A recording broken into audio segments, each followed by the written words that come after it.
Welcome to another edition of Fast Five. I'm Scott. I'm a Mets fan, unabashed. That's Jay Walker, the opinionated, diverse Birdman, the ODB LAD fan, lifelong Dodgers fan back from their Brooklyn days. Are they playing each other? That's what I understand. That's what I've been told. Let's go. Question number 1.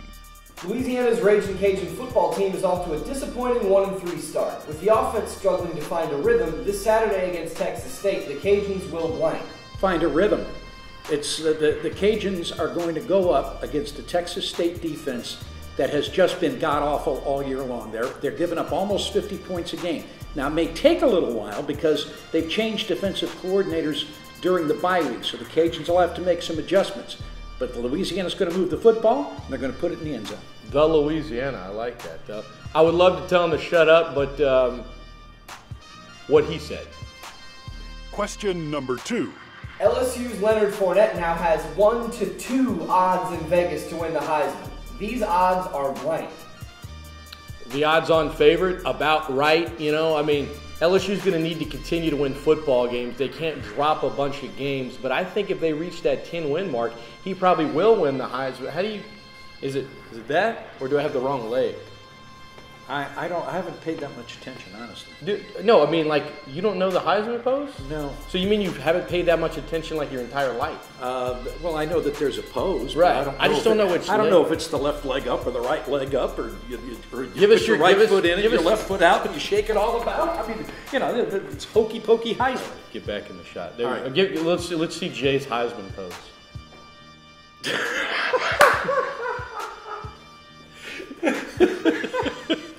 Oh, what I almost did. Okay. What are we doing? Oh, Leonard The Fournette. odds. Got it. Well, 1-2 is probably what it should be right now. But let's remember that the Heisman is given out to the best player on a team that wins. Now, I agree with you. If they go 10-1 during the regular season, I think they're in good shape. But if LSU drops a couple down the stretch, all of a sudden somebody else's name comes up. Question number 3. Who dat? The Saints earned their first win of the season on Sunday night, beating the Dallas Cowboys in overtime. The most positive takeaway from the win was blank. They won. Hello? And I think the best thing that happened was I saw Drew Brees play the way Drew Brees did before he became a $100 million guy. I think that was maybe one of his top 3 or 4 performances in the last 5 years. That was great to see. Without question, and dealing with the injury and when the Cowboys didn't blitz, the fact that he went 30 of 31, 97 completion percentage, you kidding me? No, he was on fire. Might not have been the best statistical performance, but overall was awesome. I think a positive takeaway, the young guys on defense really stepping up. Stephon Anthony is starting to come together. Kakaha with the big sack. You got the undrafted guys on the D-line, the Richardsons, the Davidsons, the Ewells.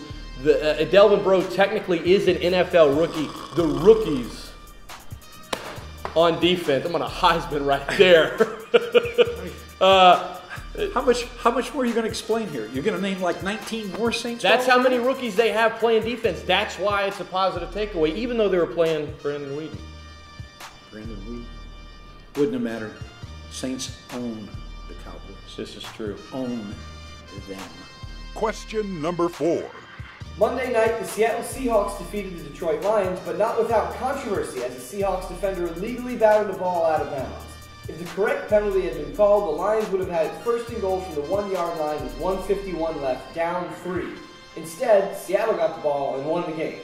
The Lions are notoriously a franchise that appears to be cursed. With that being said, who is the most cursed franchise in American sports?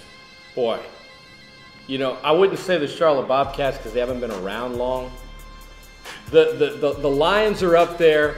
Certainly the Cubbies are up there. I'm going to say the Cleveland Browns. Whether it's the drive, whether it's the fumble. But I think what puts them over the top, Jay, is the fact that they were essentially a few years away from winning a Super Bowl, and the owner moved the team, changed their name. They got another team back, but they sucked, and that team that moved won a Super Bowl 2 years after they got their team back. I'm going with Cleveland. No, I'm going with the Cubs. I mean, it's only been 107 years. 107 years. Is this the year? the people in Cleveland actually have had a chance to drink celebratory drinks since then.